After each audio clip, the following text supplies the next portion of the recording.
Hi, Walter here at Crystal Instruments. Today I'm going to discuss the technical details of preparing a modal analysis test. Experimental modal analysis is an important tool in many structural vibration analysis situations. This discussion will emphasize the necessary preparations to obtain high-quality FRF data. This discussion will include the following aspects: measurement location and direction, sensor selection, and support of the test structure.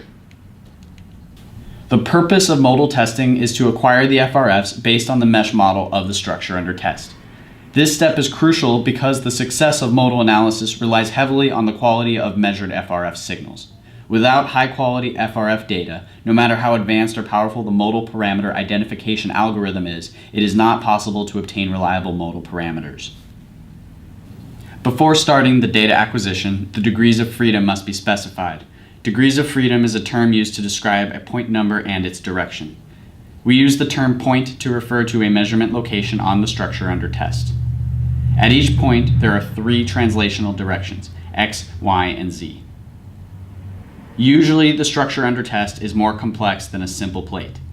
The modal software's geometry features handle this by using components. Each component has its own origin and Euler angle.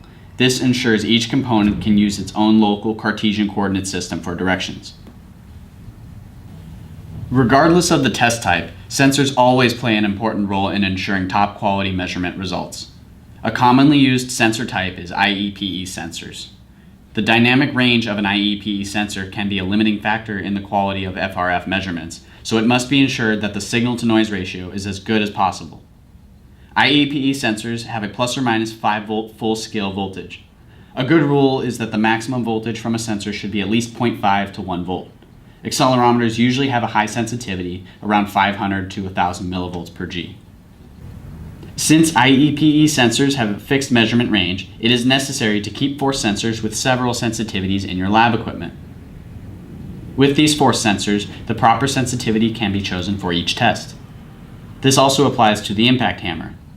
It would be helpful to have a few impact hammers with different sensitivities and with different weights.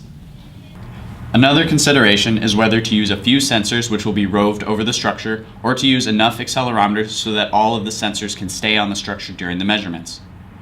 The choice here is often limited by the lab budget, but it's often necessary to use the latter approach to obtain top quality results. When roving the accelerometers, the structure is likely to produce some time variance. This is the mass loading issue, and it can significantly affect the quality of our data. There are also TED sensors available. These are Iepe sensors with a built-in chip, so the measurement system can read the model, unit, and sensitivity of each sensor. Now that we've selected our sensor approach, we must decide on our support structure. The support of the structure under test needs to be decided before the test. This is often referred to as the test boundary conditions. Typically, there are two choices for support: free conditions, or as installed in operation. The main reason for choosing the first option is that it is most likely to produce good measurements. When the structure is supported freely, the vibration energy introduced into the structure by the excitation stays in the test structure until it has naturally decayed due to the damping of the structure. On the other hand, when a structure is connected to the world around it, a lot of the excitation energy will transmit to the surrounding structures, which usually means it is more difficult to obtain good testing results. To make the best possible estimation of the modal parameters of a structure, the structure under test needs to be supported in free conditions. While for troubleshooting purposes, the modal analysis can be carried out in a structure installed in its normal operation environment. For free boundary conditions, typically it is achieved by suspending the test structure on soft bungee cords or springs.